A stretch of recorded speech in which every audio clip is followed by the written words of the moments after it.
have to see what feeds my ego. You have to fight against that. Laziness feeds my ego. Doing whatever I want feeds my ego. Hanging out with the people that they're not reminding me about my spirit, about my Allah and my Prophet. 24 hours, I'm spending time with them. That feeds your ego.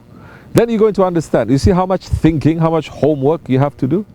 This is Jihadul Akbar. This is the biggest, the greatest jihad. Because it is fighting against your ego. Then you're going to see what starves my ego.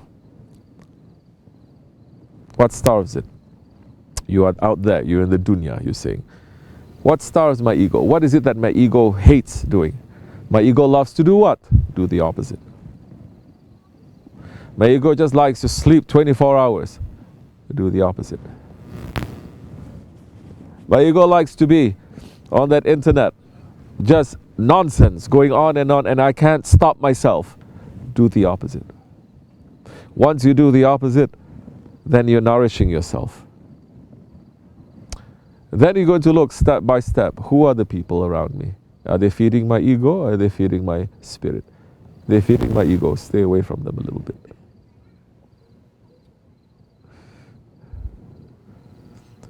No one, in reality, on the Day of Judgment, they can say to Allah, you left me alone. No one. You didn't send a prophet to me, you didn't send a saint to me, you didn't send a salihin to me. No one can say you left me alone. No one can say Shaitan is to blame. No one can say that. Because at the very least, Allah has given us aql. Intelligence. And that intelligence, in tariqat, you're supposed to use that intelligence. It's not magic. When you use that intelligence, then your faith, your modesty comes, and the power of Allah comes with it. When you don't use that intelligence, when you're just dependent on miracle, you say, you know, I tried everything which you didn't try. Just give me a dua that I can make. Or let me give you a couple of $100. You make a dua for me and just everything is going to turn just way like that. It never has happened like that.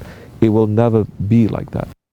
Someone who promises you that is like you're going to a drug dealer and they give you something, you give them something, you'll be happy for a while, then you're hooked. But you go down after that. And they continuously, you're going to continue. You understand? So, well, after 5 years, 5 years, by hook or by crook, you got here. Now, can you tell me that it was so impossible that definitely I have to wait another 5 years to come here? Can you say that? No, you cannot. No one in their right mind, which in reality Allah has put that intelligence in us. No one with a little bit of humanity can say after they commit a wrong action to say, I feel good after that wrong action. There is nothing there that is wrong and there is no measure of guilt in that. Even a person who drinks, an unbeliever who drinks too much, he will wake up, Allah has given that one a headache. To wake up and to do what? What does he do the next day? He regrets. And regret, it is a very important part of tawbah. He says, what did I do? I shouldn't have done that. That in itself is a mercy. That you're not saying, oh, I had a great night. You regret. Allah has put that. Whatever wrong that we're doing, Allah has put that regret. I shouldn't have. And that regret is very important in tawbah, in cleaning yourself. Because if you don't have that regret, then you're challenging Allah. That time your faith is gone and your humanity is also gone. That time you don't see. There is no difference between right and wrong then. Everything is just pleasing me.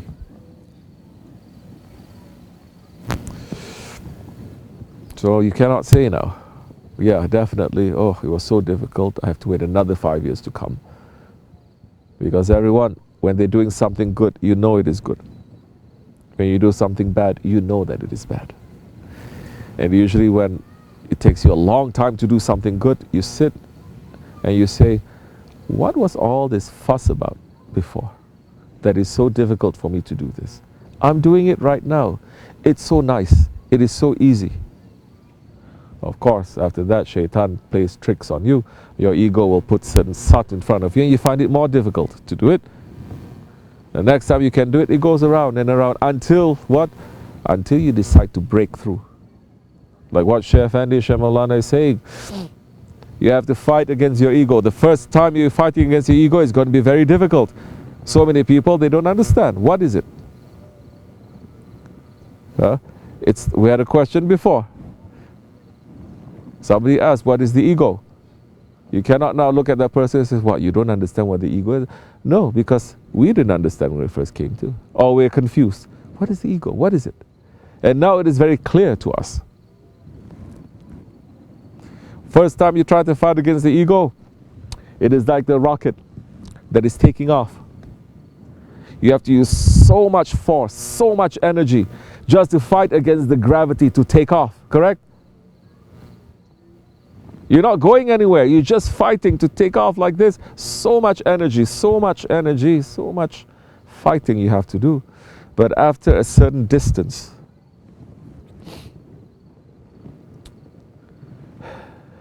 it gets easier. After a certain distance, you can even turn off that engine because now another kind of gravity is pulling you.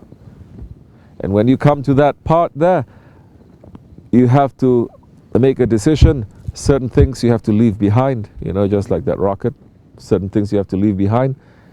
Usually, most things you have to leave behind that you thought were very important in your life. Then you just take what is the most important, and that will see you through. You start sailing. You start flying, going up. These are the steps you have to take. But you cannot say, I entered the tariqat, oh, I'm just going to turn off and I'm going to say, no, it doesn't happen like that. That means you're not understanding your ego. If you're not fighting against it, you don't understand. You're underestimating your enemy. You know how dangerous it is to underestimate your enemy. And the ego, it is the most dangerous thing that Allah subhanahu wa ta'ala has ever created. It is the biggest enemy. If you don't understand that, you cannot fight it.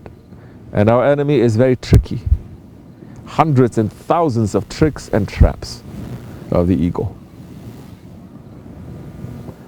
You think you finish from this part, but this part it is coming. You think I'm no longer arrogant, but laziness comes in. You think I'm no longer lazy, but arrogance is there. How are you going to learn all of this? All these things is not just something you're going to read and you're just going to think, okay, that's it, and then you're going to watch some stupid video on YouTube. This kind of training, it has to be, people are sick. And if you understand that you have a very severe sickness and you have to be in the hospital, you cannot be outside of the hospital. If you're in the hospital, they're going to hook you up to machines 24 hours. Any change in the situation, there are people who is going to watch that. You can disconnect, but you're not going to get well. You can say, I don't want to be in this hospital, I'm going to be outside. You can, but you're going to get more sick. So you need to be in the company. This is how you need to be. You are not in the company. You say, I cannot, life is like this or like that. You think Allah, the one who put you in that kind of situation that we say is difficult, Allah never puts us in difficult situations. You think Allah also will not put us in an easy situation. If your intention is correct and it is strong enough, He will open the door. But so many people, they're blind. They don't understand Allah is opening the door too. There is a door. There is a door. Rush. When the door is opening, run to go in. Inshallah, may this door never close to us. We are very weak. We are very dirty creatures. You and me. And we make mistakes all the time. But may Allah never separate us from our Shaykh and his Jamaat. This is what our tariqat is based on. Association. This is the meaning of the association. inshallah, in this holy month, we want to be in an association where even if we are separated from everyone physically, they are still here in our heart, because we've cleared from our heart from any other thing, and we've put that holy association there. We've put our Shaykh there. To do that, it takes some time though. It's not just something that you can just snap your fingers and it's going to happen. May Allah make it easy, inshallah. Wa min Allahu tawfiq. Al-Fatiha. Assalamu alaikum wa rahmatullah. This much is enough, inshallah. We still have some prayers to do. I will see you tomorrow. Assalamu alaikum wa rahmatullah.